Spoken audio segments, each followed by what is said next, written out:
Hello बच्चों, Bihar board class 8 के गणित अध्याय 11 सीधा और प्रतिलोम समान अनुपात प्रश्नावली 11.2 प्रश्न संख्या 1 में कहता है निम्नलिखित में से कौन सा प्रतिलोम अनुपात में है। इसको प्रतिलोम अनुपात बताना है। एक नंबर में 5 कथन दिए हुए हैं। पहले सीधा और प्रतिलोम अनुपात समझ लेते हैं।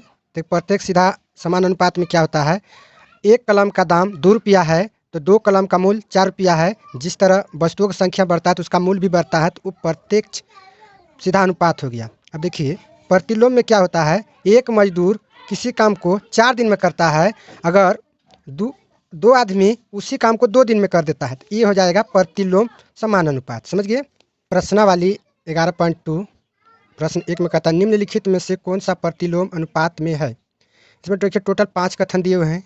तो देखिए प्रश्न 1 का 1 में कह रहा है किसी कार्य पर लगे व्यक्तियों की संख्या और उस कार्य को पूरा करने में लगा समय।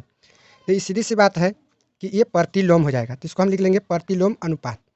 लिख लेते हैं प्रतिलोम अनुपात।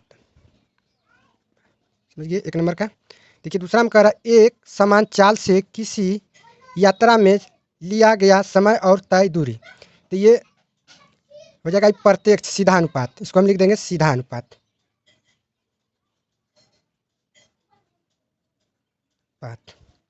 देखिए तीसरा में कह रहा है ख नंबर में खेती की गई भूमि का क्षेत्रफल और काटी गई फसल, ये भी हो जाएगा सीधा प्रतिलोम। इसको भी लिख लेंगे सीधा प्रतिलोम अनुपात। देखिए 4 में कह रहा है एक निश्चित यात्रा में लिया गया समय और वाहन की चाल। तो ये हो जाएगा प्रतिलोम। क्या हो जाएगा, ये प्रतिलोम अनुपात हो जाएगा। और ये आखिरी है एक का, किसी देश की संख्या और प्रति व्यक्ति की भूमि का क्षेत्रफल। तो जाहिर सी बात है किसी भी देश की जनसंख्या बढ़ेगी तो भूमि की कमी हो जाएगी, तो ये भी हो जाएगा प्रतिलोम। तो इसको भी हम लिख लेंगे प्रतिलोम अनुपात। तक आप लोग बढ़िया से इस चैप्टर को समझ गए हैं। समझ गए तो वीडियो को लाइक करें।